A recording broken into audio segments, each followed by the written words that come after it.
ഈ ഇംഗ്ലീഷ് ലീഗിൽ അലക്സ് ഫെർഗ്യൂസിനെക്കാട്ടും അല്ലെങ്കിൽ വെൻഗറിനെക്കാട്ടുമൊക്കെ വളരെ സ്പീഡിൽ 250 തേക്കുകയാണ് പെപ് ഗാർഡിയോള. മാത്രമല്ല ഇന്നലത്തെ ഒരു വിജയം കൂടിയായപ്പോൾ മാഞ്ചസ്റ്റർ സിറ്റിയുടെ ഇന്നലത്തെ വിജയം കൂടിയാകുന്ന സമയത്ത് അദ്ദേഹത്തിന് കുറച്ചും കൂടി ഒരു കോൺഫിഡൻസോട് കൂടിയിട്ട് ഈ ലീഗ് തന്നെ മുന്നോട്ട് പോകാവുന്ന ഒരു അവസ്ഥയിലാണ്. 5ാം സ്ഥാനത്തേക്ക് വന്നല്ലോ ഇപ്പോൾ ടേബിളിൽ.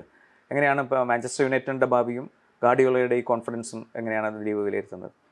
അല്ല, സിറ്റിയുടെ ഭാവി എന്ന് പറഞ്ഞാൽ ഇത് ജയിക്കാൻ ഇക്കൊല്ലത്തെ EPL വളരെ ഓപ്പണാണ്. ജയിക്കാൻ സാധ്യതയുള്ള എൻ്റെ മനസ്സിൽ 4 ടീമുകളുണ്ട്. Arsenal, Liverpool, City, Chelsea. ഇതിൽ ഈ 4ൽ ആർക്ക് വേണമെങ്കിലും ജയിക്കാം. ആദ്യം സീസൺ തുടങ്ങുന്നതിന് മുമ്പ് സിറ്റിയുടെ സാധ്യതകൾ കുറവായിരുന്നു എന്നാണ് പലരും പറഞ്ഞിരുന്നത്. പക്ഷേ ഗാർഡിയോളയുടെ ഒരു വലിയൊരു കഴിവ് എന്ന് പറഞ്ഞാൽ ഒരു ടീമുകൾ പുതുക്കി, സിറ്റിയിൽ വന്നതിന് ശേഷം ടീമുകൾ പുതുക്കി പണിയാൻ പറ്റിയിട്ടുണ്ട്. ആദ്യം വന്നത് വരുമ്പോൾ ഗാർഡിയോളയുടെ ടീമായിരുന്നില്ല. 2012-ലും 2014-ലും ലീഗ് ജയിച്ച കുറേ ലെജൻഡ്സ് ഉണ്ടായിരുന്നു. വിൻസെന്റ് കമ്പനി, ഡേവിഡ് സിൽവ, യായ ടൂറെ, ഫെർണാണ്ടിനോ, അഗ്വേറോ, അങ്ങനെ കുറേ പേര്. അവരെ വെച്ച് ആദ്യം കളിച്ചു. പിന്നെ ഗാർഡിയോളയുടെ കളിക്കാരെ കൊണ്ടുവന്നു. എഡർസൺ ഗോൾ കീപ്പറായി വരുന്നു. കെവിൻ ഡി ബ്രോയിൻ അതിനും ഒരു സീസൺ മുമ്പ് എത്തിയിട്ടുണ്ടായിരുന്നു. പിന്നെ വേറെ പലരും ഡിഫൻസിൽ ലെപ്പോർട്ട്, സ്റ്റോൺസ്, റൂബൻ ഡിയാസ് ഇവരൊക്കെ വന്നു. ഹാളൻഡ് പിന്നീട് വന്നു. റോഡ്രി വന്നു ഫെർണാണ്ടിനോന് പകരം. അങ്ങനെ കൈൽ വാക്കർ, കുറേ സൈനിങ്സ് വന്നിട്ടുണ്ട്. ആ ഒരു തലമുറയും ഇപ്പോൾ പോയി. ഇപ്പോൾ ഇൽക്കെ ഗുണ്ടുവാൻ ഇപ്പോൾ ടർക്കിയിലാണ്, ഡിബ്രോയിന് നാപ്പിളിയിൽ, അങ്ങനെ കുറേ കളിക്കാർ പോയി. കൈൽ വാക്കർ ബേൺലി. ഇപ്പൊ ആദ്യം ഒരു 3ാമത്തെ ടീമാണ് ഇപ്പൊ കളിക്കുന്നത് ഗാർഡിയോള. പക്ഷെ എല്ലാ നല്ല കോച്ചുമാർക്കുള്ള ഒരു കഴിവ് അവർക്ക് ഇങ്ങനെ പുതുക്കി പണിയാൻ പറ്റും. സർ അലക്സ് ഫെർഗ്യൂസൺ പലതവണയും അത് മാഞ്ചസ്റ്റർ യുണൈറ്റഡിൽ ചെയ്തു. ജയിച്ചു നിൽക്കുന്ന സമയത്ത് നല്ല കളിക്കാരെ പുറത്താക്കിയിട്ടുണ്ട്. ഇവനായിട്ട് എനിക്ക് പൊരുത്തപ്പെടാൻ പറ്റില്ല എന്ന് പറഞ്ഞിട്ട് പോളിൻസ്, കാൻചെൽസ്കിസ് ഇവരെയൊക്കെ ഒഴിവാക്കിയത്. എന്നിട്ടാണ് വേറെ ഒരു തലമുറയെ കൊണ്ടുവന്നത്. എന്നിട്ട് എനിക്ക് തോന്നുന്നു 96-97 സീസൺ തുടക്കത്തിൽ ആദ്യത്തെ മാച്ച് 3-1 തോറ്റപ്പോൾ you won't win anything with kids എന്നുള്ള ഒരു ഹെഡ്ലൈൻ വന്നു. ആ കിഡ്സ് ആരായിരുന്നു? ഡേവിഡ് ബെക്കം, പോൾ സ്കോൾസ് ഇവരൊക്കെയാണ്. അവർ പിന്നീട് ലെജൻസായി മാറി. അപ്പോൾ ഫെർഗ്യൂസൺ ചെയ്ത പോലെ തന്നെ ഗാർഡിയോളയും ഇങ്ങനെ പുതുക്കി പണിയാൻ പറ്റിയിട്ടുണ്ട്. ഈ ഇന്നലെ കളിക്കുമ്പോഴുള്ള പത്രസമ്മേളനത്തിലെ ബ്രെൻഫോർഡിൻ്റെ കോച്ച് പറഞ്ഞത് ഞങ്ങളുടെ ടീം തമ്മിലുള്ള വ്യത്യാസം, അദ്ദേഹത്തിൻ്റെ ഒരു ഓവർ കോൺഫിഡൻസ് കൊണ്ട് പറഞ്ഞായിരിക്കും ആ ഫിനോമിനൽ ആയിട്ടുള്ള മാനേജറാണ് അപ്പുറത്തുണ്ട് എന്നുള്ളതാണെന്ന് പറഞ്ഞു. അത്രയും എതിരാളികൾ പോലും അത്രയും ബഹുമാനിക്കുന്ന ഒരു മാനേജറാണല്ലോ ദിലീപ്. ഇദ്ദേഹത്തിൻ്റെ ഒരു കരിയർ ഹിസ്റ്ററി നോക്കുകയാണെങ്കിൽ എന്താണ് അദ്ദേഹത്തിന് അങ്ങനെ ഒരു ഫിനോമിനൽ ആയിട്ടുള്ള സംഗതി എന്താ തോന്നുന്നു? അല്ല, ഫിനോമിനൽ ആയിട്ടുള്ളത് എന്താന്ന് പറഞ്ഞാൽ ഇപ്പോഴത്തെ ഇംഗ്ലീഷ് ലീഗ് എടുത്തു കഴിഞ്ഞാൽ 2 കോച്ച്മാരുണ്ട്. മാഞ്ചസ്റ്റർ യുണൈറ്റഡിന്റെ റൂബൻ ആമറും ഫോറസ്റ്റിന്റെ ആഞ്ച് പോസ്റ്റക്കോഗ്ലി. ഇവരെന്ത് തലയ്ക്ക് നേരെ തോക്ക് ചൂണ്ടിയാലും കൂടി അവരവരുടെ ടാക്ടിക്സ് മാറ്റില്ല. എന്ത് ചെയ്താലും ഞാൻ എൻ്റെ വഴിക്ക് മാത്രമേ കളിക്കുള്ളൂ എന്നുള്ളൊരു വാശിയാണ്. അങ്ങനെ ജയിക്കാൻ പറ്റില്ല ശരിക്കും. ഗാർഡിയോളയെ പറ്റി എല്ലാവരും പറഞ്ഞിട്ടുണ്ട്, ഗാർഡിയോള ഒരു സിസ്റ്റം കോച്ചാണ്. ഇപ്പൊ ഗാർഡിയോളയുടെ ഫുട്ബോൾ എന്ന് പറഞ്ഞാൽ നമ്മൾ ആദ്യം വിചാരിക്കുക ആദ്യത്തെ ബാഴ്സലോണ ടീമാണ്. ടിക്കി ടാക്ക എന്നുള്ള വാക്ക് തീരെ ഇഷ്ടമായിരുന്നില്ല ഗാർഡിയോളയ്ക്ക്. പക്ഷെ അതാണ് നമ്മൾ ഓർമ്മയിൽ വരിക. ഇനിയസ്റ്റ, ചാവി, മെസ്സി, ആ കളിക്കാരൊക്കെ ഉള്ള ടീം. പക്ഷെ അതിന്ന് കുറെ ഇന്നലെ സിറ്റി കളിച്ച കളിയും 2009 ബാഴ്സലോണ കളിച്ച കളിയും തമ്മിൽ ഒരു സാമ്യതയില്ല. എന്തുകൊണ്ട്? ഗാർഡിയോളയ്ക്ക് ഇവോൾവ് ചെയ്യാൻ പറ്റിയിട്ടുണ്ട്. ഓരോ തവണ പുതിയൊരു സെറ്റ് കളിക്കാർ വരുമ്പോൾ കുറച്ച് സിസ്റ്റം മാറ്റും. ആദ്യം കുറെ കാലം സിറ്റിയിൽ ശരിക്കുള്ള ഒരു നമ്പർ 9 ഇല്ലാതെ കളിച്ചു.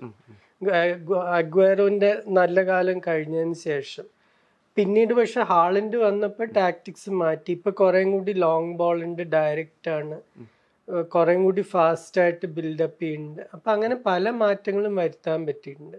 അത് എന്തുകൊണ്ട്? ഏറ്റവും നല്ല കോച്ചസ് പഠിച്ചതുകൊണ്ട്.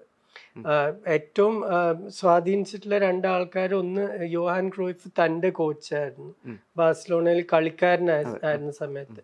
പിന്നീട് മാർസെലോ ബിയൽസ ആദ്യം ബാഴ്സലോണ ജോലി എടുത്തപ്പോൾ ആദ്യം കാണാൻ പോയത് ബിയൽസയാണ്. അർജന്റീന വരെ പോയി 13 മണിക്കൂർ ബിയൽസയുടെ വീട്ടിലിരുന്ന് സംസാരിച്ചു, രാത്രി 12 മണി വരെ.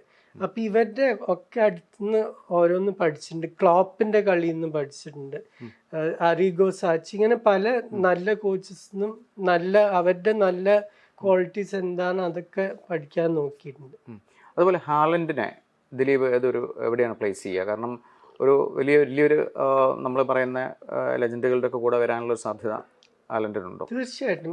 ഹാലൻഡിനെ നിങ്ങളൊരു ഫുട്ബോളറായിട്ട് കാണരുത്. ഒരു ഫുട്ബോളർ എന്ന് പറഞ്ഞാൽ നമുക്ക് പല എക്സ്പെക്ടേഷൻ ഉണ്ട്, ഡ്രിബ്ലിംഗ്, കൺട്രോൾ, അങ്ങനെ ഒരു മെസ്സിയെ പോലെ ഒരു ഓൾറൗണ്ട് സ്കിൽ സെറ്റ് ഉള്ള ഒരു കളിക്കാരനാണോ? അല്ല. ഹാലൻഡിന്റെ റോൾ എന്താ? ഗോൾ അടിക്കുക.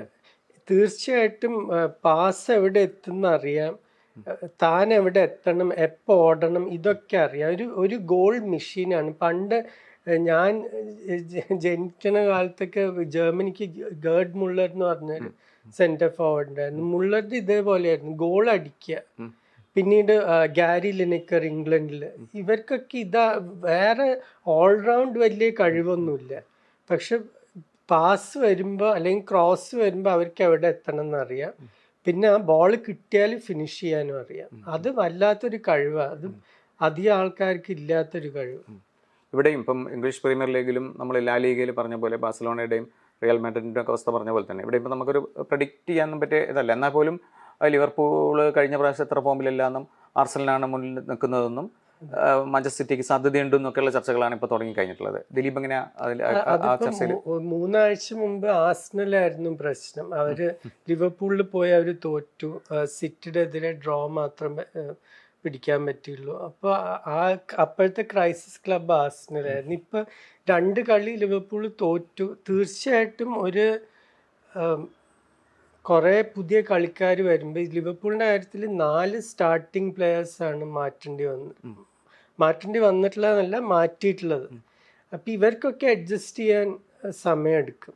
അതിപ്പോൾ എത്ര നല്ല കളിക്കാരനായാലും ഞാൻ എപ്പോഴും പറയും, ഇപ്പോഴത്തെ ഒരു വലിയൊരു ഹെഡ്ലൈൻ ഫ്ലോറിയൻ വേർട്സ് ഫ്ലോപ്പ് ഷോ 007, 7ാം നമ്പർ ഷർട്ടാണ്. അപ്പോൾ 007 ഫ്ലോപ്പ് ഷോ എന്നൊക്കെ പറഞ്ഞിട്ടാണ് ഹെഡ്ലൈൻ. ഫ്ലോറിയൻ വേർട്സിന്റെ കാര്യം വിടും. ആ ട്രാൻസ്ഫർ ഫീ വലിയ ട്രാൻസ്ഫർ ഫീ ആണ്. ഇംഗ്ലീഷ് പ്രീമിയർ ലീഗ് കണ്ടിട്ടുള്ള ഏറ്റവും നല്ല കളിക്കാരൻ എൻ്റെ അഭിപ്രായത്തിൽ ഒരാൾ തിയറി ആൻഡ്രി ആയിരുന്നു. അത് കഴിഞ്ഞിട്ട് ഡെനിസ് ബർഗ് ക്യാമ്പ് വന്നപ്പോൾ ഇത് തന്നെയായിരുന്നു പ്രശ്നം.